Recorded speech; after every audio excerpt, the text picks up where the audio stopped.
Hello everyone, welcome to T1 academy. I'm Sudheer Kumar.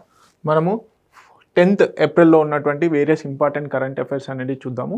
So ఈరోజు ఉన్నటువంటి important current affairs ఏవైతే న్యూస్లో ఉన్నాయో అవన్నిటి గురించి కాంపిటేటివ్ ఎగ్జామ్ పర్స్పెక్టివ్లో డీటెయిల్గా చూద్దాము.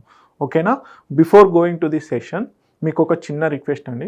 T1 అకాడమీలో అన్ని క్లాసెస్ కూడా ఫ్రీ అండి. నాట్ ఓన్లీ కరెంట్ అఫైర్, ఇతరత్ర subjects, Telangana movement, Telangana history, Indian polity, Indian history, geography already క్లియర్గా చెప్పి మా ప్లేలిస్ట్లో పెట్టడం జరిగిందండి. సో ఎవరైతే కాంపిటేటివ్ ఫీల్డ్కి ప్రిపేర్ అవ్వాలనుకుంటున్నారో అదేవిధంగా ఆల్రెడీ కాంపిటేటివ్ ఫీల్డ్లో ఉన్న వాళ్ళకి కూడా హెల్ప్ అయ్యే విధంగా చాలా ఇన్డెప్త్గా క్లాసెస్ అనేవి ఫ్రీగా ప్రొవైడ్ చేయడం జరిగింది. ఎక్కువగా ఎవరిని దృష్టిలో పెట్టుకొని ఉంటే రూరల్ పీపుల్, ఎవరైతే గ్రామీణ యువత ఉంటారో వాళ్ళు హైదరాబాద్ లాంటి పెద్ద సిటీస్కి వచ్చి ఇక్కడ ఉండి స్పెండ్ చేసేంత మనీ ఉండదు. సో వారి కోసం అని చెప్పేసి ఇన్స్టిట్యూట్లలో ఎవరైతే ఫీజులు కట్టలేరో వారి కోసం అని చెప్పేసి మేము ఈ ఫ్రీ ఇనిషియేటివ్ తీసుకురావడం జరిగింది. దయచేసి ఎవరైనా మీ ఫ్రెండ్ సర్కిల్లో కానీ మీ బ్రదర్స్ అండ్ సిస్టర్స్ కానీ ఎవరైనా ప్రిపేర్ అయ్యే వాళ్ళు ఉంటే ఈ T1 అకాడమీ ఛానల్ గురించి చెప్పండి. సో సింపుల్గా T1 అకాడమీ అని యూట్యూబ్లో సెర్చ్ చేస్తే మీకు డైలీ కరెంట్ అఫైర్స్ వీడియోస్తో పాటుగా అన్ని సబ్జెక్ట్స్కి సంబంధించిన వీడియోస్ అనేవి ఉన్నాయి. So utilize this opportunity. ఓకేనా? సో కరెంట్ అఫైర్స్ కనుక చూసుకున్నట్లయితే లిస్ట్లో ఉన్నటువంటి కరెంట్ అఫైర్స్ ఏంటి అంటే పంచాయత్ అడ్వాన్స్మెంట్ ఇండెక్స్ అని చెప్పేసి డెవలప్మెంట్కి సంబంధించి ఫస్ట్ టైం ఒక రిపోర్ట్ అనేది రావడం జరిగింది, ఒక ఇండెక్స్ అనేది ఇవ్వడం జరిగింది పంచాయతీరాజ్ డిపార్ట్మెంటు. సో దాని గురించి కూడా చూద్దాము. అలాగే రీసెంట్గా యూఏఈకి సంబంధించిన రాజు యూఏఈ క్రోన్ ఇండియా విజిట్లో ఉన్నాడు. సో దానికి సంబంధించిన memorandum of understanding key strategies ఏంటి అనేది చూద్దాము. అలాగే విక్టరీ డే పరేడ్కి ప్రధానమంత్రి నరేంద్ర మోడీ గారిని రష్యా ఇన్వైట్ చేయడం జరిగింది. అసలు ఈ విక్టరీ పరేడ్ డే ఎందుకు సెలబ్రేట్ చేస్తారనేది కూడా చూద్దాము. అలాగే ఆర్టెమిస్ అక్కడ అనే న్యూస్లో ఉంది, ఎందుకు ఉందనేది కూడా చూద్దాము. రఫేల్ ఫైటర్ జెట్స్ ఏవైతే ఉన్నాయో ఫ్రెంచ్తోని కొత్తగా నావీ కోసం అని తీసుకోవాలనుకుంటున్నారు, అవి కూడా చూద్దాము. అలాగే centre for research on energy and clean air అనే సంస్థ రిపోర్టు ఇవ్వడం జరిగింది ఎయిర్ పొల్యూషన్ మీద. సో చూద్దాము అది కూడా. అలాగే blue category classification for industries. Okay, ఇండస్ట్రీస్ని రెడ్, గ్రీన్, బ్లూ అని చెప్పేసి కేటగిరీస్లో బ్లూ కేటగిరీ అనేది కొత్తగా యాడ్ చేయడం జరిగింది, అదేందో చూద్దాము. అలాగే Indian institute of management Ahmedabad ఏదైతే ఉందో అది న్యూస్లో ఉంది. సో దాని గురించి కూడా చూద్దాము. నేషనల్ పేమెంట్ కార్పొరేషన్ ఆఫ్ ఇండియాకి సంబంధించి యూపీఐ ట్రాన్సాక్షన్స్ కోసం అని చెప్పేసి ఎక్కువగా ఎన్హాన్స్ చేశారు, ఆ లిమిట్స్ ఎంతవరకు పెంచారనేది చూద్దాము. అలాగే హార్ట్ ల్యాంప్ అనే బుక్ న్యూస్లో ఉంది, సో అది ఎందుకు న్యూస్లో ఉందనేది కూడా చూద్దాము. నెక్స్ట్ వచ్చేసి దాది రత్న మోహిని గారు రీసెంట్గా చనిపోవడం జరిగిందండి.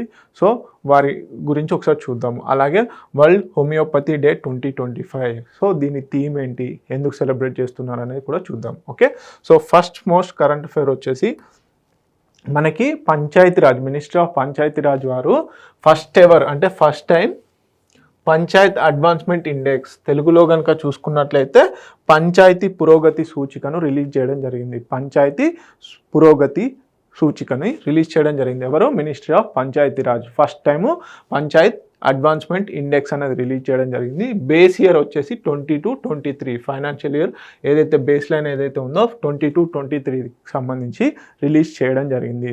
ఇది దేన్ని బేస్ చేసుకొని రిలీజ్ చేశారు అంటే సస్టైనబుల్ డెవలప్మెంట్ గోల్స్ ట్రాకింగ్కి సంబంధించి, సస్టైనబుల్ డెవలప్మెంట్స్ ఏవైతే ఉన్నాయో సుస్థిరాభివృద్ధి ఉన్నాయి కదా, ఆ సుస్థిరాభివృద్ధికి సంబంధించి ట్రాకింగ్కి సంబంధించినటువంటి సూచికనే దాంట్లో పాటించేటువంటి నియమ నిబంధనలను బేస్ చేసుకొని ఎంతవరకు డెవలప్మెంట్ జరిగింది అని చెప్పేసి ఒక ఇండెక్స్ని రిలీజ్ చేయడం జరిగింది. దీంట్లో టాప్ పర్ఫార్మెన్స్ స్టేట్స్ ఏంటి అన్నీ కూడా క్లియర్గా చూద్దాము. ఓకే, మనకి మొత్తంగా ఈ ఇండెక్స్ వచ్చేసి 2.5 lakh గ్రామ పంచాయత్, దేశం మొత్తంలో 2.5 లక్షల గ్రామ పంచాయతీలకు గాను ఈ పంచాయత్ అడ్వాన్స్మెంట్ ఇండెక్స్ అనేది రిలీజ్ చేయడం జరిగింది మినిస్టర్ ఆఫ్ పంచాయతీరాజ్ వారు. ఓకే, మేజర్గా వచ్చేసి దీంట్లో కొన్ని కేటగిరీస్ ఇచ్చారు. ఏంటి?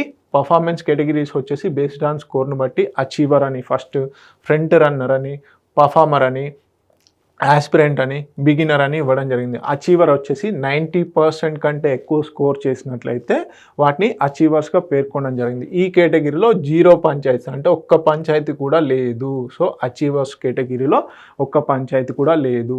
ఫ్రంట్ రన్నర్లో 75-89% ఉన్నటువంటి స్కోర్ ఉన్నటువంటి పంచాయతీ రాజులని ఫ్రంట్ రన్నర్గా పేర్కొనడం జరిగింది. దీంట్లో 699 గ్రామ పంచాయతీలు అనేటివి ఉండడం జరిగింది. 0.3% అంటే మొత్తం కేటగిరీలో మొత్తం 2.5 లక్షల గ్రామ పంచాయతీలో కనుక చూసుకున్నట్లయితే 0.3%గానే ఉంది. ఓకే, పర్ఫార్మర్ కేటగిరీని 60 నుంచి 74 మధ్యలో స్కోర్ చేసినటువంటి పంచాయతీ రాజులను ఉంచడం జరిగింది. 60 to 74. ఎన్ని గ్రామ పంచాయతీలు ఉన్నాయి? 77,298, 77,298 గ్రామ పంచాయతీలు అనేవి పర్ఫార్మర్ స్టేజ్లో ఉన్నాయి. స్కోర్ ఎంత? 60 to 74. ఓకే, 35.8% ఆఫ్ ది గ్రామ పంచాయత్. ఆస్పిరెంట్స్ కనుక చూసుకున్నట్లయితే 40 to 59% మధ్యలో, 40 to 59 మధ్యలో ఏదైతే స్కోర్ ఉంటుందో వాటిని ఆస్పిరెంట్ డిస్ట్రిక్ట్స్ పంచాయతీగా పేర్కొనడం జరిగింది. ఎన్ని ఉన్నాయి అని కనుక చూసుకున్నట్లయితే మోస్ట్ ఆఫ్ ది గ్రామ పంచాయతీలు వచ్చేసి ఆస్పిరెంట్ స్టేజ్లోనే ఉన్నాయి. 1,32,392, 1,32,392 గ్రామ పంచాయతీలు వచ్చేసి ఆస్పిరెంట్ స్టేజ్లోనే ఉన్నాయి. ఇవి మొత్తంలో చూసుకున్నట్లయితే 61.2%. నెక్స్ట్ వచ్చేసి బిగినర్, లెస్ దెన్ 40 స్కోర్ ఏదైతే గ్రామ పంచాయతీలు చేస్తాయో వాటికి బిగినర్గా పేర్కొనడం జరిగింది. దీంట్లో వచ్చేసి 5,896, 5,896 గ్రామ పంచాయతీలు ఉన్నాయి, 2.7%. ఓకే, స్టేట్ హైలైట్స్ కనుక చూసుకున్నట్లయితే టాప్ పర్ఫార్మర్స్ ఏ గ్రేడ్లో, బి గ్రేడ్లో అని చెప్పేసి ఇవ్వడం జరిగింది. ఏ గ్రేడ్ పంచాయతీలు వచ్చేసి టాప్ పర్ఫార్మర్స్ కనుక చూసుకున్నట్లయితే ఫస్ట్ గుజరాత్ వచ్చింది, సెకండ్ తెలంగాణ వచ్చింది. This is the important point. A grade పంచాయతీలలో వచ్చేసి ఫస్ట్ స్టేట్ గుజరాత్ ఉంటే 346తోని, తెలంగాణలో 270 గ్రామ పంచాయతీలు ఏ గ్రేడ్లో ఉండి సెకండ్ పొజిషన్లో ఉంది. ఓకే, ఇవన్నీ డిఫరెంట్ కేటగిరీస్ అండి. థీమ్స్, ఎన్ని థీమ్స్? మొత్తంగా 9 థీమ్స్ని కేటగిరీలుగా తీసుకోవడం జరిగింది. ఓకే, చాలా ఇంపార్టెంట్. ఇటీవల రిలీజ్ చేసినటువంటి గ్రామ పంచాయత్ డెవలప్మెంట్ ఇండెక్స్ ఏదైతే ఉందో, అడ్వాన్స్మెంట్ ఇండెక్స్ ఏదైతే ఉందో దాంట్లో ఎన్ని థీమ్స్ తీసుకున్నారంటే 9 themes. So theme 1, theme 2, theme 3 ఏంటి, వాటిని మ్యాచ్ ద ఫాలోయింగ్ కూడా అడిగే ఛాన్సెస్ ఉన్నాయి. గ్రూప్ 1 లాంటి టాప్ ఎగ్జామ్స్లలో కంపల్సరీ అడుగుతారు. సో థీమ్ 1 వచ్చేసి poverty free and enhanced livelihood Panchayat. Okay, ఈ థీమ్స్ అనేటివి కూడా సస్టైనబుల్ డెవలప్మెంట్స్కి కోరిలేటెడ్గా ఉంటాయి. సో థీమ్ 1 వచ్చేసి ఏంటి? Poverty free and enhanced livelihood Panchayat. So indicator ఎంత? ఇండికేటర్ కౌంట్ వచ్చేసి 32, టోటల్ డాటా పాయింట్స్ వచ్చేసి 60. అలాగే థీమ్ 2 వచ్చేసి హెల్దీ పంచాయత్ అని చెప్పేసి, సో ఇండికేటర్ కౌంట్ ఎంత? 21, డాటా పాయింట్స్ ఎంత? Total data points 42. ఓకే, తర్వాత చైల్డ్ ఫ్రెండ్లీ పంచాయత్ కనుక చూసుకున్నట్లయితే ఇండికేటర్ కౌంట్ వచ్చేసి 82, టోటల్ డాటా పాయింట్స్ వచ్చేసి 143. థీమ్ 4 వచ్చేసి వాటర్ సఫిషియంట్ పంచాయత్. ఓకే, ఎంత? Indicator count 21, total data points వచ్చేసి 34. థీమ్ 5 వచ్చేసి clean and green Panchayat. Okay, ఎంత? ఇండికేటర్ కౌంట్ 33, అలాగే టోటల్ డాటా పాయింట్స్ వచ్చేసి 58. ఓకే, థీమ్ 6 వచ్చేసి self sufficient infrastructure in Panchayat. Okay, indicator count వచ్చేసి 159, టోటల్ డాటా పాయింట్స్ వచ్చేసి 189. థీమ్ 7 వచ్చేసి socially just and socially secured Panchayat వచ్చేసి 62. ఓకే, టోటల్ డాటా పాయింట్స్ వచ్చేసి 100. Okay, theme 8 వచ్చేసి పంచాయత్ విత్ గుడ్ గవర్నెన్స్ కనుక చూసుకున్నట్లయితే స్కోర్ 62, అలాగే కౌంట్ వచ్చేసి 62, టోటల్ డాటా పాయింట్స్ వచ్చేసి 87. ఓకే, థీమ్ 9 వచ్చేసి ఉమెన్ ఫ్రెండ్లీ పంచాయత్. ఓకే, ఎంత? ఇండికేటర్ కౌంట్ వచ్చేసి 44, అలాగే టోటల్ డాటా పాయింట్స్ వచ్చేసి 81 అన్నమాట. సో ఇదన్నమాట మొత్తంగా చూసుకున్నట్లయితే ఈ 9 థీమ్స్ కూడా చాలా ఇంపార్టెంట్. థీమ్ 9 ఏంటి? Okay, women friendly panchayat, match the following కానీ which of the pairs are correct అని చెప్పేసి కూడా అడుగుతాడు.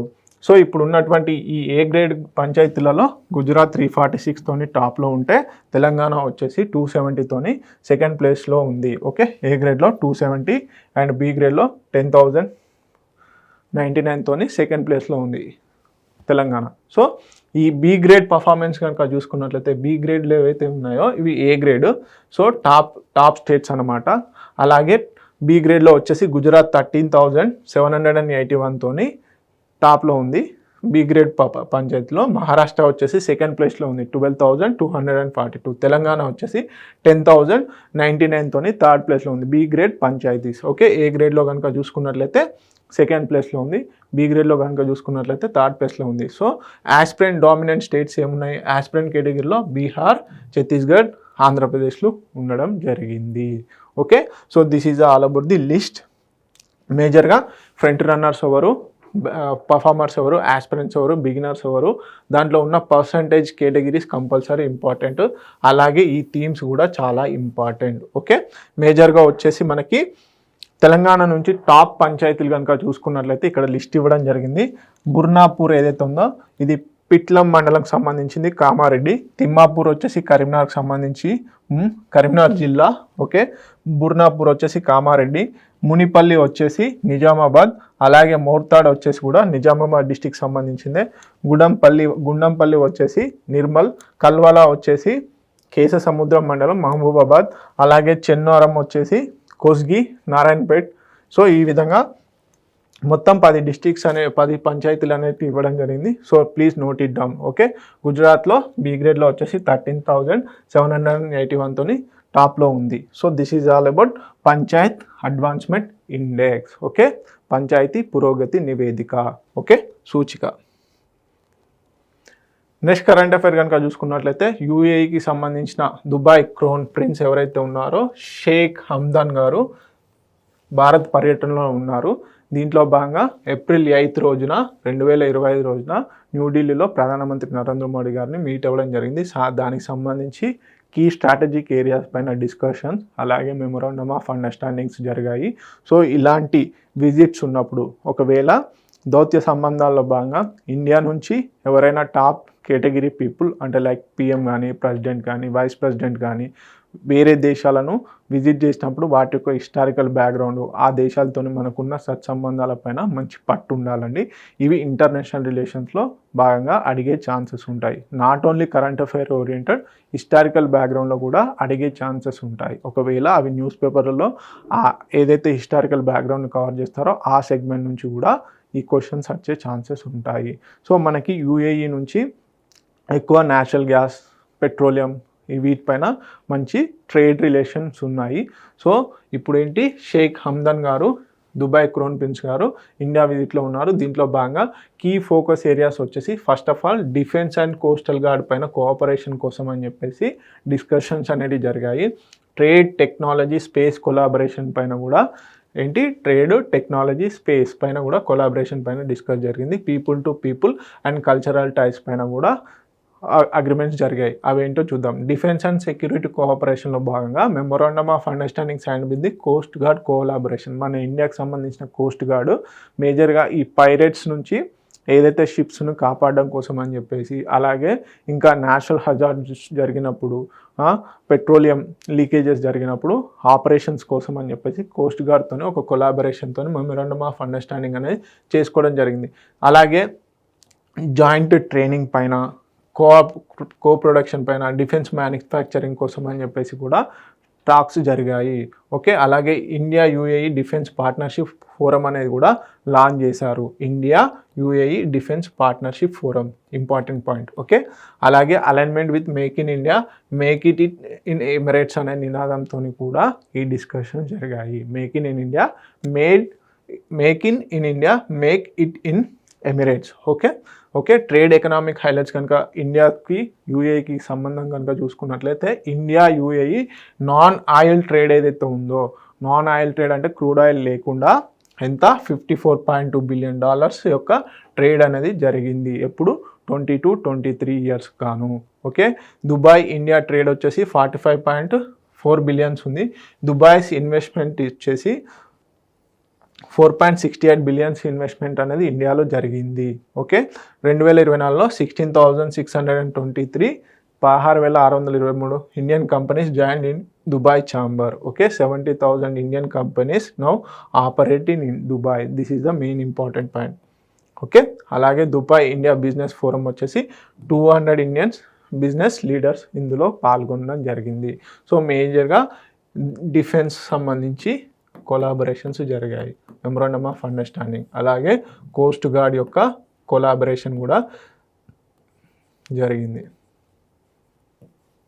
So these are the important points. Okay, మేజర్గా వచ్చేసి టెక్నాలజీ, స్పేస్ పైన కూడా కొలాబరేషన్ టాక్స్ అనేవి జరిగాయి. Okay, so next current affair కనుక చూసుకున్నట్లయితే విక్టరీ డే పరేడ్ అనే న్యూస్లో ఉందండి. విక్టరీ డే పరేడ్కి ఈసారి May 9th, every year May 9th the victory day పరేడ్ని సెలబ్రేట్ చేయడం జరుగుతుంది. ఎందుకంటే యుఎస్ఎస్ఆర్ జర్మనీ పైన విక్టరీ జరిగింది కాబట్టి. వరల్డ్ వార్ 2లో భాగంగా యుఎస్ఎస్ఆర్ పైన జర్మనీ అటాక్ చేస్తుంది. ఈ అటాక్ని తిప్పికొట్టి విత్డ్రాల్ అగ్రిమెంట్ అని చెప్పేసి జర్మనీ ఈ మే 9th రోజున చేయడం జరుగుతుంది. సో దీన్ని విక్టరీ డే పరేడ్గా సెలబ్రేట్ చేసుకోవడం జరుగుతుంది. సో ఈ ఇయర్ 2025లో ఈ విక్టరీ డే పరేడ్కి చీఫ్ గెస్ట్గా ఎవరిని పిలుస్తున్నారు, మన ప్రధానమంత్రి నరేంద్ర మోడీ గారిని పిలవడం జరుగుతుంది. సో అందుకని ఇంపార్టెంట్. సో మేజర్గా అప్కమింగ్ క్వశ్చన్స్లో ఏంటి, ఇలాంటి ఎగ్జామ్స్లలో క్వశ్చన్స్ అడిగే ఛాన్సెస్ ఉన్నాయి. విక్టరీ డే పరేడ్ దేనికి సెలబ్రేట్ చేసుకుంటారు, ఏ కంట్రీ చేసుకుంటారు, అలాగే ఈసారి చీఫ్ గెస్ట్ ఎవరు అంటే పిఎం నరేంద్ర మోడీ గారు మే 9th రోజున ఎవ్రీ ఇయర్ సెలబ్రేట్ చేసుకోవడం జరుగుతుంది. ఎందుకు సెలబ్రేట్ చేస్తారు అంటే వరల్డ్ వార్ 2లో భాగంగా జర్మనీ యుఎస్ఎస్ఆర్ పైన అటాక్ చేస్తుంది. ఎప్పుడు 1945లో దాన్ని తిప్పి కొడుతుంది అనమాట. So 1945 May 9th Germany withdrawal agreement అనేది చేసుకుంటుంది. సో అందుకని చెప్పేసి May 9th every year victory day పరేడ్ని సెలబ్రేట్ చేసుకోవడం జరుగుతుంది. ఓకే, మే 9th 2025 రోజున. ఈసారి ఎన్నోది 18th anniversary Germany's defeat in world war 2. Okay, May 9th 1945లో Germany signed the act of unconditional surrender ending the war in Europe. Okay, 1945లో Soviet army launched the final offensive against Germany. So world war 2 ఎప్పుడు 1939 నుంచి 1945. So ఇలాంటి newses ఉన్నప్పుడు historical background కూడా చాలా important. మనకు world war ఎప్పటి నుంచి ఎప్పటి వరకు జరిగింది, 1939 నుంచి 1945 మధ్యలో జరిగిందనమాట. సో దీంట్లో 2 పవర్స్ ఉంటాయి, 2 గ్రూప్స్ అన్నమాట. ఓకే, మేజర్గా వచ్చేసి జర్మనీ పోలాండ్ మీద అటాక్ చేసినప్పుడు జర్మనీ ఒక గ్రూపు, అలాగే యూరోప్ ఒక గ్రూప్ ఉన్నమాట. సో జర్మనీ అలైడ్ పవర్స్ ఏంటి, యూకే, యుఎస్, యుఎస్ఎస్ఆర్, ఫ్రాన్స్ అనేటి ఒక గ్రూప్గా ఉండేవి. UK, USA, USSR, France. అలాగే యాక్సిస్ పవర్స్ కనుక చూసుకున్నట్లయితే Germany, Italy, Japan. USSR joined allies వచ్చేసి Nazi invasion.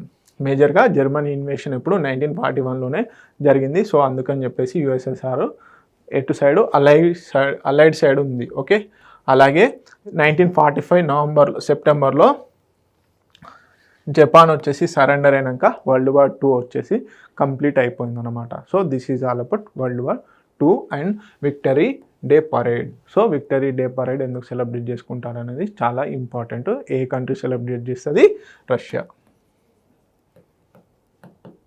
Okay, next current affair కనుక చూసుకున్నట్లయితే మనకు ఆర్టెమిస్ అకార్డ్ అనేది న్యూస్లో ఉంది. రీసెంట్గా బంగ్లాదేశ్ అమెరికాకి సంబంధించిన స్పేస్ ఏజెన్సీ ఏదైతే ఉందో నాసాతోని ఒక అగ్రిమెంట్ చేసుకుందనమాట. ఈ ఆర్టెమిస్ అకార్డ్ అంటే ఏంటి, యాక్చువల్లీ ఏం చేస్తారు అంటే ఇది నాన్ బైండింగ్ అగ్రిమెంట్ అన్నమాట. సో నాన్ బైండింగ్ అగ్రిమెంట్ అంటే ఇది ఒక పర్టికులర్ లాని ఫాలో అవ్వదు, ఒక పర్టికులర్ లా అంటూ ఏదీ లేదు. దీంట్లో ఉన్న మెంబర్స్ కంపల్సరీగా ఈ ఆర్టెమిస్ అకార్డ్ని ఫాలో అవ్వాలని కూడా రూల్ ఏం లేదన్నమాట. Okay, multilateral agreements. ఓకే, మేజర్గా వచ్చేసి ఇది యుఎస్ గవర్నమెంట్ తీసుకొచ్చింది. ఎప్పుడు 2020లో తీసుకొచ్చింది. 2020లో నాసా తీసుకొచ్చిందనమాట.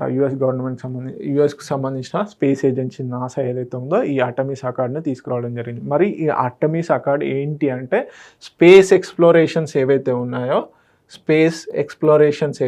ఈ స్పేస్ ఎక్స్ప్లోరేషన్స్లో అన్ఆర్మ్డ్ అంటే ఆర్మీ రిలేటెడ్ యాక్టివిటీస్ లేకుండా చేసే స్పేస్ ఎక్స్ప్లోరేషన్ చేయాలి అన్న ఉద్దేశంతో ఆర్టెమిస్ అకార్డ్ అనేది తీసుకొచ్చారు. సో నాన్ మిలిటరీ స్పేస్ ఎక్స్ప్లోరేషనే ఏది ఆర్టెమిస్ అకార్డ్ అనమాట. సో ఇది ఏంటి, ఎప్పుడు తీసుకొచ్చారు, 2020లో తీసుకొచ్చారు. సో ఫౌండింగ్ మెంబర్స్ అడుగుతారు. మేజర్గా ఇండియా పరంగా చూసుకున్నట్లయితే ఇండియా మెంబరా కాదా అని కూడా అడిగే ఛాన్సెస్ ఉంటాయి. సో ఫౌండింగ్ మెంబర్స్ ఎవరు అంటే USA, Australia, Canada, Japan, United Arab Emirates. వీళ్ళు ఫౌండింగ్ మెంబర్స్ అనమాట. దాని తర్వాత ఇది ఎక్స్పాన్షన్ అవుతూ వచ్చింది. So peaceful use of outer space, మేజర్గా మూన్ పైన, మార్స్ పైన, మనకి కామెట్స్ పైన, ఆస్ట్రాయిడ్స్ పైన పీస్ఫుల్గా ఎలాంటి ఆర్మీ రిలేటెడ్ కానీ ఎలాంటి న్యూక్లియర్ బాంబ్స్ కానీ యూజ్ చేసుకోకుండా వీటిని స్పేస్ ఎక్స్ప్లోరేషన్ చేయాలన్నది ఈ ఆర్టమిస్ యొక్క మెయిన్ ఉద్దేశం. ఇది నాన్ బైండింగ్ అండి, బైండింగ్ కాదు. అంటే దీంట్లో ఉన్నటువంటి కండిషన్స్ ఫాలో అవ్వాలన్న ఉద్దేశం ఏమీ లేదు. దీంట్లో మెంబర్ అయినంత మాత్రాన ఈ ఆర్టమిస్ అకార్డ్లో ఉన్నటువంటి రూల్స్ అండ్ రెగ్యులేషన్స్ కంపల్సరీగా ఫాలో అవ్వాలని ఏం లేదు. So non binding. Okay, so మేజర్గా బిల్స్ అవుటర్ స్పేస్ ట్రీటీ ఏదైతే ఉందో, ఇది అవుటర్ స్పేస్ ట్రీటీ వచ్చేసి మనకి 1967లో జరిగింది. ఈ ట్రీటీని ఇంకెక్కువగా బలోపేతం చేసిందనమాట ఈ ఆర్టమిస్ అకార్డ్ వచ్చేసి. సో మేజర్గా encourages transparency, interoperability and shared scientific benefits ఏవైతే ఉంటాయో వాటి కోసం అని చెప్పేసి no national appropriation of celestial bodies. అంటే దీని మెయిన్ ఇంటెన్షన్ ఏంటంటే, ఇప్పుడు మూన్ ఉందండి, మూన్ మా దేశానికి సంబంధించింది, వీనస్ ఉంది అది మాకు సంబంధించింది, పలానా ఇంకో ఉపగ్రహం మాకు సంబంధించింది అని చెప్పేసి ఎలాంటి అగ్రిమెంట్స్ చేసుకోకూడదు అనమాట. ఎలాంటి అగ్రిమెంట్స్ అప్రోప్రియేషన్ చేసుకోకూడదు. ఓకే, ఇండియా వచ్చేసి కూడా దీంట్లో మెంబరే. సో ఇండియా జాయిన్ అయ్యే టైంకి ఇండియా వచ్చేసి మన కంట్రీ వచ్చేసి 27th మెంబర్గా ఉండేది. 27th మెంబర్గా ఇండియా ఈ ఆర్టమిస్ అకార్డ్లో జాయిన్ అవ్వండి. ఓకే, సో మేజర్గా వచ్చేసి దీనిలో ఇంకోటి ఏంటంటే నో నేషనల్ అప్రోప్రియేషన్. అంటే ఏదైనా అవుటర్ స్పేస్లో ఉన్నటువంటి ఆబ్జెక్ట్ ఏదైతే ఉంటుందో దానిపైన ఓనర్షిప్ తీసుకోకూడదు. ఓకే, సో ఇప్పుడు ఎందుకు న్యూస్లో ఉంది అంటే, బంగ్లాదేశ్ నాసాతోని ఒప్పందం చేసుకుంది. సో నాన్ మిలిటరీ ఎక్స్ప్లోరేషన్స్ కోసం అని చెప్పేసి. ఓకే, నెక్స్ట్ కనుక చూసుకున్నట్లయితే రఫేల్ ఫైటర్ జెట్స్ మనందరికీ తెలుసు. ఆల్రెడీ మనము 36 రఫేల్ ఫైటర్ జెట్స్ అనేవి మనము ఫ్రాన్స్ నుంచి తీసుకోవడం జరిగింది. ఇవి ఎక్స్క్లూజివ్లీ ఏవియేషన్ అంటే ఎయిర్ ఫోర్స్కు సంబంధించి. సో మనకు try services army, air force అలాగే నావీ ఉన్నాయి కదా, నావీకి సంబంధించి కూడా ఈ రఫేల్ ఫైటర్ జెట్స్ అనేటివి కావాలి అన్న ఉద్దేశంతో నిన్న జరిగిన క్యాబినెట్ మీటింగ్లో రఫేల్ ఫైటర్ జెట్స్ కొనాలి ఫర్ నావీ, అంటే నావికా దళం కోసం కొనాలి అని చెప్పేసి డిసైడ్ అవ్వడం జరిగింది. దీంట్లో భాగంగా మొత్తం 26 రఫేల్ మిగ్ ఫైటర్స్ ఏవైతే ఉన్నాయో, ఎం ఫైటర్స్ ఏవైతే ఉన్నాయో వీటిని కొనాలని చెప్పేసి క్యాబినెట్ను ఆమోదించిందన్నమాట. దీంట్లో 22 సింగిల్ సీటర్స్, 4 ట్విన్ సీటర్స్ ఏవైతే ఉన్నాయో, అంటే సింగిల్ సీటర్స్ అంటే ఒకరే ఉంటారు, ట్విన్ సీటర్స్ అంటే ఇద్దరు ఉండేదన్నమాట. సో వీటిని కొనాలి అని చెప్పేసి నిన్న క్యాబినెట్ అప్రూవల్ ఇచ్చింది. సో మొత్తం 26 Rafale fighters. Okay, Dassault aviation మనకి ఇది మ్యానుఫ్యాక్చరింగ్ ఫ్రాన్స్ అనమాట. మొత్తం దీని యొక్క వాల్యూ వచ్చేసి 630 బిలియన్ అన్నమాట. ఓవరాల్గా చూసుకున్నట్లయితే 63,000 కోట్ల డీల్. ఓకే, 63,000 కోట్లు, 63,000 crores డీల్ అన్నమాట. సో ఎప్పుడు cabinet committee on security chaired by prime minister Narendra Modi గారి ఆధ్వర్యంలో ఓకే చేశారు. ఓకే, ఇన్కమింగ్ వీక్స్లో ఎప్పుడైతే రాబోయే కాలంలో ఈ డీల్ అనేది మెమరాండమ్ ఆఫ్ అండర్స్టాండింగ్ కాబోతుంది. సో దీని ద్వారా ఏంటంటే ఎన్హాన్స్ ఇండియాస్ మ్యారిటైమ్ సెక్యూరిటీ, సముద్రంలో ఏదైతే ఇండియన్ ఓషన్ తీర ప్రాంతాల్లో చైనా యొక్క అగ్రెసివ్నెస్ ఏదైతే ఉందో దానికోసం ట్యాకిల్ చేయడం కోసం అని చెప్పేసి, అలాగే ఇండియన్ నేవీ యొక్క బలోపేతానికి ఈ రఫేల్ ఫైటర్ జెట్స్ ఎంతగానో ఉపయోగపడతాయి. Modernisation of Indian navy. Okay, India France defence ties అనేటివి కూడా పేర్కొంటాయి. సో ఫ్రాన్స్లో పరంగా చూసుకున్నట్లయితే second largest arms supplier to India. Okay, second largest arms supplier to India. Okay, self defence, self reliance and defence, అలాగే కాంబాట్ రెడీనెస్ కోసం అని చెప్పేసి ఈ రఫేల్ ఫైటర్ జెట్స్ అనేటివి ఉన్నాయి. తీసుకోవడం వల్ల ఇవన్నీ ఇంప్రూవ్ అవుతాయి. ఓకే, మేజర్గా వచ్చేసి ఎన్ని ఫైటర్ జెట్స్ దేని పర్పస్, నావీ కోసం అని చెప్పేసి 26 ఫైటర్ జెట్స్ని తీసుకోబోతున్నారు Rafale manufacturing company Dassault. Okay, ఇంతకుముందు 36 ఇండియన్ ఎయిర్ ఫోర్స్ కోసం తీసుకోవడం జరిగింది. నెక్స్ట్ వచ్చేసి మనకి centre for research on energy and clean air ఏదైతే ఉందో ఆ రిపోర్టు ఇవ్వడం జరిగింది. Report on air pollution. ఈ organisation centre for research on energy and clean air ఏదైతే ఉందో ఈ సంస్థ రిపోర్ట్ ఆన్ ఎయిర్ పొల్యూషన్ అనే రిపోర్ట్ ఇవ్వడం జరిగింది ఎయిర్ పొల్యూషన్ పైన. సో అదేం ఫైండ్ అవుట్ చేసింది ఏంటి అసలు అనేది చూద్దాము. ఓకే, మేజర్గా వచ్చేసి పర్టికులర్ మ్యాటర్ 10 లెవెల్స్ ఏవైతే ఉన్నాయో వీటిని అబ్జర్వ్ చేస్తూ ఈ రిపోర్ట్ మేజర్గా చెప్పడం జరిగిందనమాట. సో మేజర్గా వచ్చేసి నేషనల్ క్లీన్ ఎయిర్ ప్రోగ్రామ్ ఏదైతే ఉందో, నేషనల్ క్లీన్ ఎయిర్ పాలసీ ఏదైతే ఉందో దీంట్లో భాగంగా ఇది 2019లో తీసుకురావడం జరిగింది. National clean air programme. So దీంట్లో భాగంగా ఏంటి అంటే 2017లో ఉన్నటువంటి పొల్యూషన్ లెవెల్స్ ఏవైతే ఉన్నాయో ఈ బేస్ లైన్ అంటే 2017లో ఉన్న పొల్యూషన్ లెవెల్స్ని బేస్ చేసుకొని 2025-26 కల్లా పర్టికులర్ మ్యాటర్ లెవెల్స్ అనేటివి 40% తగ్గించాలి అని చెప్పేసి. సో నేషనల్ క్లీన్ ఎయిర్ ప్రోగ్రామ్లో భాగంగా ఏది 2017 బేస్ లైన్ బేస్ చేసుకొని అప్పుడు ఉన్నటువంటి పొల్యూషన్ లెవెల్స్ ఏవైతే ఉన్నాయో ఆ పొల్యూషన్స్ లెవెల్కి మొత్తంగా 131 సిటీస్లో 131 సిటీస్లో ఏవైతే ఇవి మీట్ అవ్వలేదు నేషనల్ క్లీన్ ఎనర్జీ ఈ మీట్ అవ్వనటువంటి సిటీస్లలో ఈ పర్టికులర్ మ్యాటర్ 10 అనేది 2025-26 కల్లా 40% రెడ్యూస్ చేయాలని చెప్పేసి తీసుకురావడం జరిగింది. సో వాటి పర్ఫార్మెన్స్ ఏ విధంగా ఉందని చెప్పేసి చెప్పిందే ఈ ఎయిర్ పొల్యూషన్ రిపోర్ట్ అన్నమాట. ఓకే, సో మొత్తంగా కనుక చూసుకున్నట్లయితే ఏం ఫైండ్ అవుట్ చేసింది మరి అని కనుక చూసుకున్నట్లయితే పర్టికులర్ మ్యాటర్ 10 ఏదైతే ఉందో పర్టికులర్ మ్యాటర్ 10 లెవెల్స్ వచ్చేసి 206 అంటే 208 వరకు పర్ మీటర్ క్యూబ్ వరకు విస్తరించి ఉన్నాయి. ఇవి ఎంతవరకు అంటే నేషనల్ స్టాండర్డ్ లెవెల్స్ ఏవైతే ఉన్నాయో న్యూఢిల్లీలో, ఎస్పెషల్లీ న్యూఢిల్లీ గురించి చెప్తున్నాను, 206 మైక్రాన్స్ ఫర్ ఎం క్యూబ్ ఉంది. సో మేజర్గా వచ్చేసి మీటర్ క్యూబ్ కనుక చూసుకున్నట్లయితే ఇది నేషనల్ యావరేజ్ స్టాండర్డ్స్ ఎంత 60 mg ఫర్ మీటర్ క్యూబ్ ఉండాలి. ఇప్పుడు ఏంది నేషనల్ స్టాండర్డ్ పరంగా చూసుకున్నట్లయితే ఢిల్లీలో 3 times ఎక్కువగా ఉంది అని ఈ రిపోర్ట్ చెప్పింది. దీంతో పాటుగా మొత్తం 130 సిటీస్ ఏవైతే ఉన్నాయో వాటిలో దిస్ ఈజ్ ద హైయెస్ట్. 131 ఉంటే మొత్తంగా 130 కంటే ఇది ఎక్కువగా ఉంది. ఓకే, అలాగే దీని తర్వాత ఢిల్లీ తర్వాత మోస్ట్ పొల్యూటెడ్ సిటీ ఏదంటే బిర్హంత్. ఓకే, బ్రిన్హంత్ అస్సాం, అలాగే పాట్నా బీహార్ థర్డ్ ప్లేస్లో ఉన్నాయి. సో మేజర్గా మనకి ఎన్సీఏపీ టార్గెట్స్ అనేవి తెలుసు. సో ఇప్పటివరకు ట్రెండ్స్ ఏ విధంగా ఉన్నాయంటే 77 సిటీస్ 77 సిటీస్ అనేటివి improved the particular matter 10 levels అనేటివి ఇంప్రూవ్గా ఉన్నాయి. సో ఇంక్రీజ్డ్ పొల్యూషన్ కనుక చూసుకున్నట్లయితే 23 సిటీస్లో పెరిగాయి అని చెప్తుంది. 2 సిటీస్లో నో చేంజ్ ఉందన్నమాట. Cities with greater than 40% improvement కనుక చూసుకున్నట్లయితే 21 సిటీస్ ఏవైతే ఉన్నాయో మోస్ట్లీ ఉత్తరప్రదేశ్తో టాప్లో ఉందన్నమాట. ఓకే, టాప్ పర్ఫార్మర్స్ వచ్చేసి బరేలీ 78% రిడక్షన్ జరిగింది. వారణాసి కూడా అలాగే కాన్పూర్ కూడా తక్కువగా పొల్యూషన్స్ అనేవి తగ్గించాయి. ఓకే, ఎక్కువగా పొల్యూషన్ అనేవి తగ్గించాయి. సో మొత్తం ongoing challenges 91 out of 102 cities still exceed particular matter 10 standards. Okay 1 year left for to meet the NCAP targets. ఇంకా 1 yearలో ఉంది కాబట్టి ఆ లోపలనే 91 out of 102 సిటీస్లో still exceed the particular matter 10 standards అని చెప్తుంది. మేజర్గా తగ్గించినటువంటి స్టేట్ ఏది ఉత్తరప్రదేశ్. ఓకే, ఉత్తరప్రదేశ్లో 21 సిటీస్ వరకు ఈ లెవెల్స్ అనేది పర్టికులర్ మ్యాటర్ 10 లెవెల్స్ అనేవి తగ్గాయి. నేషనల్ స్టాండర్డ్స్ కంటే పోల్చుకున్నప్పుడు తగ్గాయి అని చెప్పేసి చెప్తుంది. సో ఇది ఒక శుభ పరిణామం.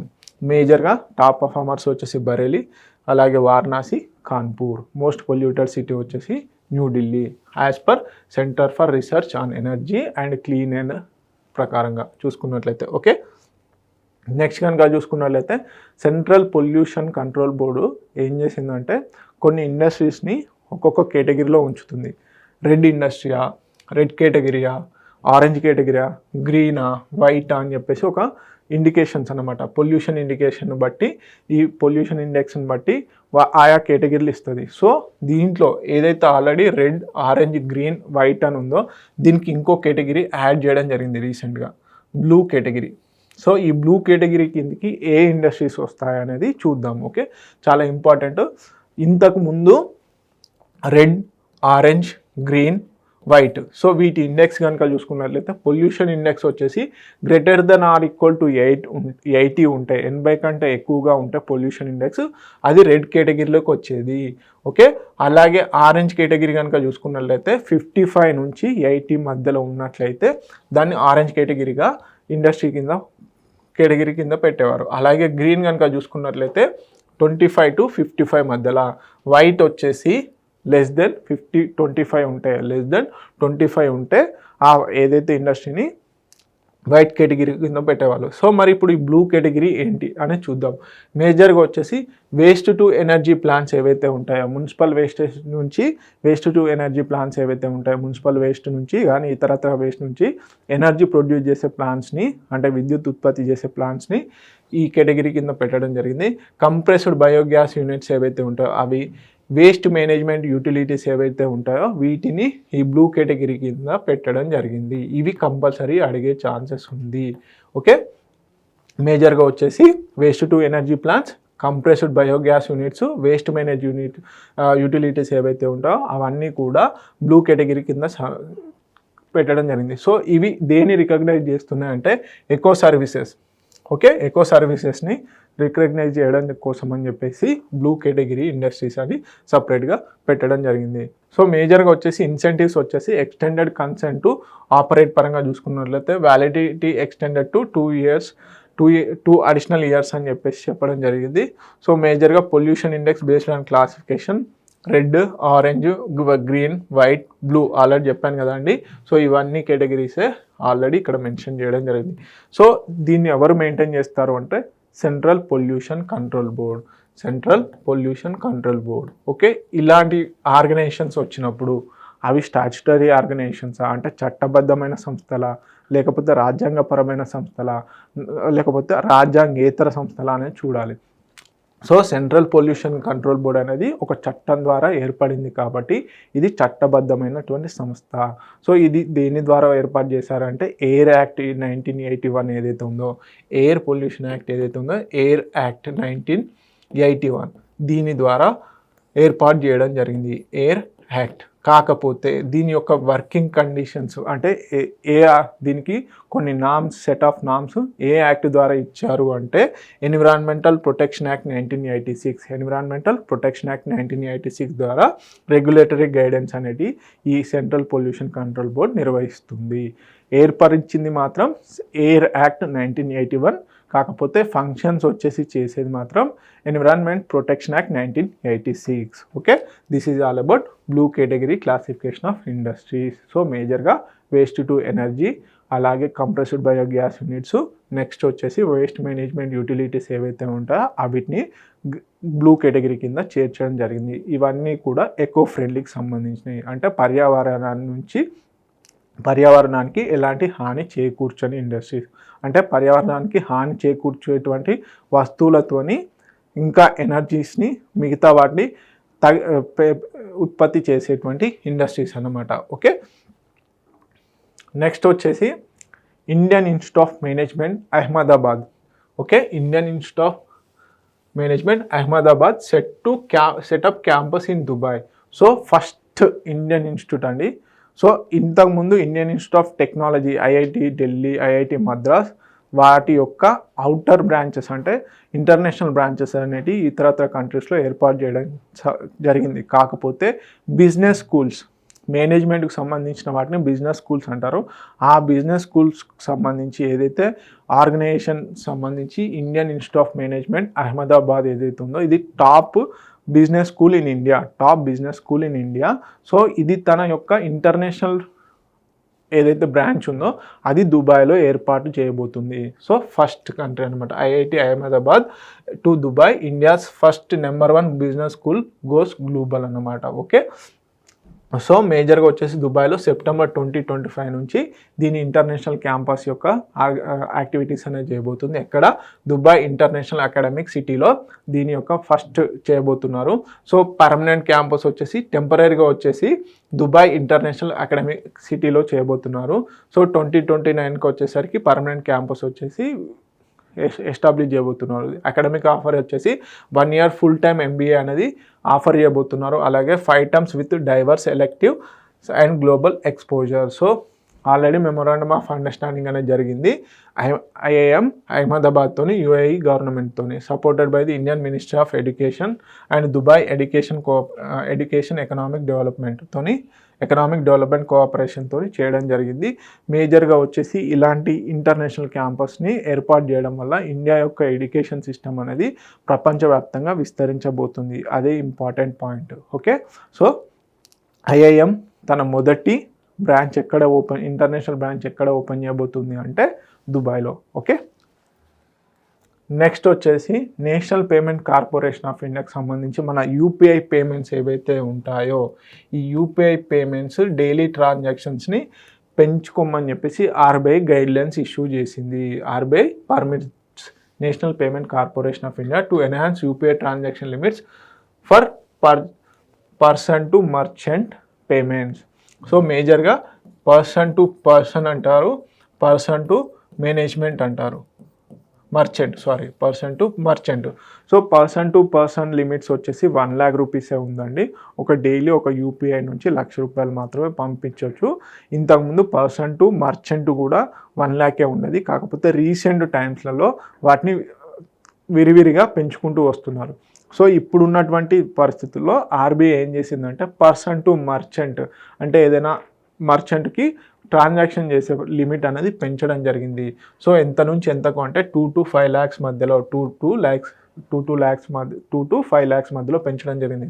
దేనికి ఎడ్యుకేషన్, హెల్త్ కేర్, అలాగే క్రెడిట్ కార్డ్ బిల్ పేమెంట్స్ ఏవైతే ఉంటాయో వాటికి లిమిట్స్ పెంచుకోండి అని చెప్పేసి నేషనల్ పేమెంట్ కార్పొరేషన్ ఆఫ్ ఇండియాకి ఆర్బీఐ పర్మిషన్ ఇచ్చింది. ఓకే, ఇటీవల కాలంలో ఆర్బీఐ ఎంత పర్మిషన్ ఇచ్చింది అంటే 2 లక్షల నుంచి 5 లక్షల వరకు. సో ఏ సెగ్మెంట్స్ అంటే ఎడ్యుకేషన్, హెల్త్ కేర్, అలాగే క్రెడిట్ కార్డ్ బిల్ పేమెంట్స్లోకి. Okay, person to person cap వచ్చేసి 1 lakh ఉంది. ఓకే, దీని ద్వారా ఏమవుతుందంటే banks can set internal limits within NPIs ranges. Okay, this is all about RBI permissions to NPI. Next వచ్చేసి heart lamp అని చెప్పేసి ఒక బుక్ ఉందండి. ఈ హార్ట్ ల్యాంప్కి సంబంధించిన బుక్ న్యూస్లో ఉంది. ఎందుకు న్యూస్లో ఉందంటే ఇది first Kannada book to short listed for the Zuckerbergs. Okay, international Booker prize ఏదైతే ఉందో దానికి షార్ట్ లిస్ట్ అయిందన్నమాట. సో దాని డీటెయిల్స్ అనేది చూద్దాము. సో మొత్తంగా వచ్చేసి కన్నడ నుంచి ఫస్ట్ షార్ట్ లిస్ట్ ఏది ఈ బుకర్ ప్రైజ్కి అయినటువంటిది ఏదైనా బుక్ ఉందంటే అది హార్ట్ ల్యాంప్. ఓకే, దీంట్లో ఏమేమి స్పెషాలిటీస్ ఉన్నాయంటే ఇది కలెక్షన్ ఆఫ్ 12 షార్ట్ స్టోరీస్ ఏవైతే ఉన్నాయో, చిన్న కథలు ఏవైతే ఉన్నాయో వాటి యొక్క కంపైలేషనే ఈ బుక్ అన్నమాట. హార్ట్ ల్యాంప్ 1990 నుంచి 2023 మధ్యలో జరిగిన వివిధ సంఘటనలో వివిధ షార్ట్ స్టోరీస్ అనేవి ఈ కంపైలేషన్లో ఉన్నాయి. దీన్ని ఎవరు రాశారు అంటే బను ముస్తాక్ గారు, కర్ణాటక బేస్డ్ రైటర్, అకాడమిక్, అలాగే లాయర్ కూడా, యాక్టివిస్ట్. దీన్ని ఇంగ్లీష్లోకి ట్రాన్స్లేట్ చేసింది ఎవరంటే దీపా బస్తీ గారు దీన్ని ఇంగ్లీష్లోకి ట్రాన్స్లేట్ చేశారు. ఈ Booker prize, international Booker prize యొక్క స్పెషాలిటీ ఏంటంటే వివిధ భాషల నుంచి, వివిధ డిఫరెంట్ లాంగ్వేజెస్ నుంచి ఇంగ్లీష్లోకి అనువాదం చేసినటువంటి బుక్స్కి మాత్రమే ఇంటర్నేషనల్ బుకర్ ప్రైజ్ అనేది ఇవ్వడం జరుగుతుంది. ఓకే, ఈ ఇయర్ గాను ఎవరికి ఇస్తారు ఏంటి అనేది చూద్దాము. ఓకే, మొత్తంగా డిఫరెంట్ లాంగ్వేజెస్ నుంచి ఇంగ్లీష్లోకి ట్రాన్స్లేట్ అయ్యి అవి యూకే అండ్ ఐర్లాండ్లో పబ్లిష్ అయి ఉన్నట్లయితే వాటికి మాత్రం ఇవ్వడం జరుగుతుంది ఎవ్రీ ఇయర్ కూడా. సో ఇయర్ మే 2024 నుంచి ఏప్రిల్ 25 మధ్యలో పబ్లిష్ అయినటువంటి బుక్స్కి ఇవ్వడం జరుగుతుంది. ఎక్కడ? టాటే మోడర్న్, లండన్లో ఇవ్వడం జరుగుతుంది. దీని యొక్క ప్రైజ్ అమౌంట్ వచ్చేసి 50,000. మరి ఇప్పటి వరకు ఎవరికి వచ్చింది ఏంటి అనేది కనుక చూసుకున్నట్లయితే 2022లో టూంబ్ ఆఫ్ శాండ్, ఇది గతంలో ఎగ్జామ్లో అడిగాడండి ఈ బుకర్ ప్రైజ్ గురించి.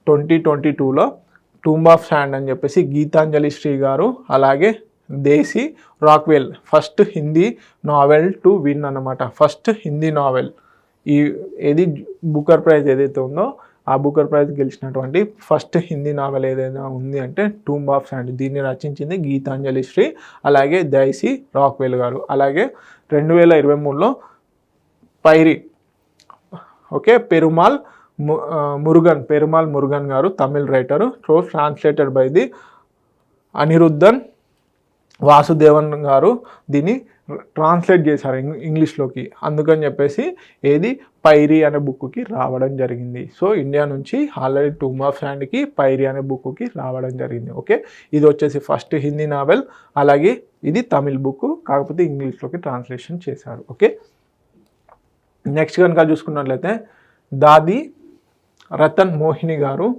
వీరు వచ్చేసి head of the Brahmakumaris organisation ఏదైతే ఉందో ఈ బ్రహ్మకుమారిస్ ఆర్గనైజేషన్కి వీరు హెడ్గా ఉన్నారు. సో వీరు రీసెంట్గా మరణం చెందడం జరిగింది. సో వారి డీటెయిల్స్ అనేవి అడిగే ఛాన్సెస్ ఉన్నాయి. సో వీరు ఎప్పుడు March 25, 1925లో హైదరాబాద్లోనే జన్మించడం జరిగింది. Sindhu now in Pakistan. ఇది హైదరాబాద్ అంటే మన హైదరాబాద్ కాదండి, పాకిస్తాన్లో ఉన్నటువంటి హైదరాబాద్. ఓకే, అలాగే ఎప్పుడు చనిపోయడం జరిగింది రీసెంట్గా April 8, 2025 అహ్మదాబాద్, గుజరాత్లో. వీరి బర్త్ నేమ్ వచ్చేసి అంటే యాక్చువల్ నేమ్ వచ్చేసి లక్ష్మి అండి. స్పిరిచువల్ నేమ్ వచ్చేసి దాది రతన్ మోహిని. వీరు చాలా ఫేమస్ అండి. బ్రహ్మకుమారికి సంబంధించి వీరు చీఫ్ అడ్మినిస్ట్రేటర్గా 2021 నుంచి 2025లో ఉన్నారు. అప్పటి వరకు వీరు సక్సీడ్ అని దాది జన్కీ అని చెప్పేసి వారిని సక్సెస్ అవ్వడం జరిగింది. అంటే వీరికంటే ముందు దాది జన్కీ గారు ఉండేవారన్నమాట. వీరు రీసెంట్గా వారి యొక్క 100th బర్త్డే అనేది 100వ జన్మదినం అనేది కూడా సెలబ్రేట్ చేసుకోవడం జరిగింది. ఈ బ్రహ్మకుమారిస్ ఏదైతే ఉందో ఇది మేజర్గా వచ్చేసి పీస్, ఇంటర్నేషనల్ పీస్కు సంబంధించి ఎక్కువగా దోహదపడుతుంది. ఓకే, వరల్డ్ పీస్ కాన్ఫరెన్స్లో భాగంగా వీరు ఆల్రెడీ 1954 జపాన్లో జరిగినటువంటి దానికి వీరు రిప్రజెంట్గా చేశారు. బ్రహ్మకుమారిస్ నుంచి travel across Asia and beyond. Okay, 31 kilometers pilgrimage in 2006. Okay, this is all about Lakshmi. ఎవరు? దాది రతన్ మోహిని గారి గురించి అడిగే ఛాన్సెస్ ఉన్నాయి. ఇటీవల కాలంలో మరణించినటువంటి దాది రతన్ మోహిని గారు దేనికి సంబంధించిన వారు అంటే బ్రహ్మకుమారిస్ హెడ్గా వర్క్ చేశారు. ఓకే, హైదరాబాద్ అంటే ఇండియాలోని హైదరాబాద్ అని అడిగే ఛాన్సెస్ ఉంటాయి. కాదండి, కన్ఫ్యూజ్ చేసే ఛాన్సెస్ ఉంటాయి. పాకిస్తాన్ సింధు ప్రావిన్స్లో ఉన్నటువంటి హైదరాబాద్లో జన్మించడం జరిగింది. నెక్స్ట్ వచ్చేసి వరల్డ్ హోమియోపతి డే. సో చాలా ఇంపార్టెంట్. మేజర్గా ఎందుకు ఇంపార్టెంట్ అంటున్నానంటే ఆఫ్టర్ ప్రధానమంత్రి నరేంద్ర మోడీ గారు 2014 తర్వాత మినిస్ట్రీ ఆఫ్ ఆయుష్ అని క్లియర్గా ఒక మినిస్ట్రీనే ఏర్పాటు చేయడం జరిగింది. మినిస్ట్రీ ఆఫ్ ఆయుష్ అంటే ఆయుర్వేద, యునాని, యోగా, యునాని, ఓకే, అలాగే వచ్చేసి హోమియోపతి. ఓకే, సిద్ధ, హోమియోపతి. సో దీనికంటూ ఒక స్పెషల్ రికగ్నేషన్ ఇవ్వాలని చెప్పేసి సపరేట్ ఒక మినిస్ట్రీని ఏర్పాటు చేయడం జరిగింది. సో ఈ వరల్డ్ హోమియోపతి డే ఎందుకు సెలబ్రేట్ చేసుకుంటారు అంటే birth anniversary of doctor Christian Friedrich Samuel Hahnemann గారు ఎవరైతే ఉన్నారో ఫ్రిడ్రిక్ శామ్యుయల్ హన్మెన్ గారి యొక్క జ్ఞాపకార్థం వారి బర్త్డే రోజున, పుట్టినరోజున ఈ వరల్డ్ హోమియోపతి డేని సెలబ్రేట్ చేసుకోవడం జరుగుతుంది. వీరే ఫౌండర్ ఆఫ్ ది హోమియోపతి. దీన్ని ఈ ఏదైతే వరల్డ్ హోమియోపతి డేని ఉద్దేశించి కూడా ఒక కాన్ఫరెన్స్ అనేది 2 day గ్రాండ్ కన్వెన్షన్ అనేది చేయడం జరిగింది. ఎక్కడ? గాంధీనగర్, గుజరాత్లో. ఓకే, ఈసారి థీమ్ అనేది చాలా ఇంపార్టెంట్. ఈ థీమ్ చాలా ఇంపార్టెంట్, అడిగే ఛాన్సెస్ ఉన్నాయి. ఎందుకు అంటే Adhyapan Anusandhan, study, teaching, research, Adhyapan Anusandhan అని చెప్పేసి థీమ్తో ఉంది. సో దీని యొక్క జాయింట్ హోస్ట్లు ఎవరు? ఈ కన్వెన్షన్ యొక్క జాయింట్ హోస్ట్ ఎవరు అంటే central council of research in homeopathy, అలాగే national commission for homeopathy, national institute of homeopathy అని చెప్పేసి. సో దీని సిగ్నిఫికెన్స్ కనుక చూసుకున్నట్లయితే ఈ ఏదైతే మనకి అల్లోపతి ఏదైతే ఉందో అల్లోపతికి సంబంధించి మెడిసిన్ అనేది మనకి చాలా మట్టుకి ఇప్పుడు చాలా అడ్వాన్స్ స్టేజ్లో ఉన్నాయి. రేడియేషన్ ఎఫెక్ట్స్ ఇవన్నీ ఉన్నాయి. సో వాటి యొక్క ఈ అల్లోపతికి సంబంధించిన మెడిసిన్ పనిచేయని సందర్భంలో మనము ఆయుర్వేద, హోమియోపతికి సంబంధించిన మెడిసిన్స్ వాడడం జరుగుతుంది. సో ఈ హోమియోపతి యొక్క మెడిసిన్ వాల్యూస్ని ఇంక్రీజ్ చేయడం కోసం అని చెప్పేసి అవేర్నెస్ క్రియేట్ చేయాలి అన్న ఉద్దేశంతో దీన్ని సెలబ్రేట్ చేయడం జరుగుతుంది. సో దీని మీద స్పెషల్గా ఇండియన్ గవర్నమెంట్ ఎక్కువగా ఫోకస్డ్గా ఉంది. దేనిపైన? ఆయుర్వేద, యోగా, యునాని, సిద్ధ, అలాగే వచ్చేసి homeopathy. Okay, this is all about world homeopathy day. Theme అనేది చాలా ఇంపార్టెంట్, అధ్యాపన్ అనుసంధాన్. ఓకే, సో ఇవ్వండి ఇంపార్టెంట్ కరెంట్ అఫైర్స్ ఏవైతే న్యూస్లో ఉన్నాయో. So please subscribe to T1 academy.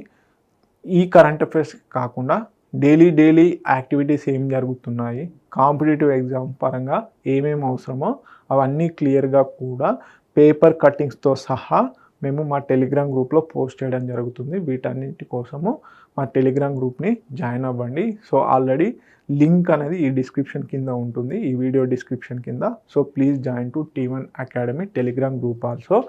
Video updates ఏమైనా ఉన్నా కానీ మేము అందులో పోస్ట్ చేస్తాము. షెడ్యూల్స్ ఉన్నా కానీ ఆ టెలిగ్రామ్ గ్రూప్లో పోస్ట్ చేస్తాము. దయచేసి ఆ టెలిగ్రామ్ గ్రూప్లో జాయిన్ అవ్వండి.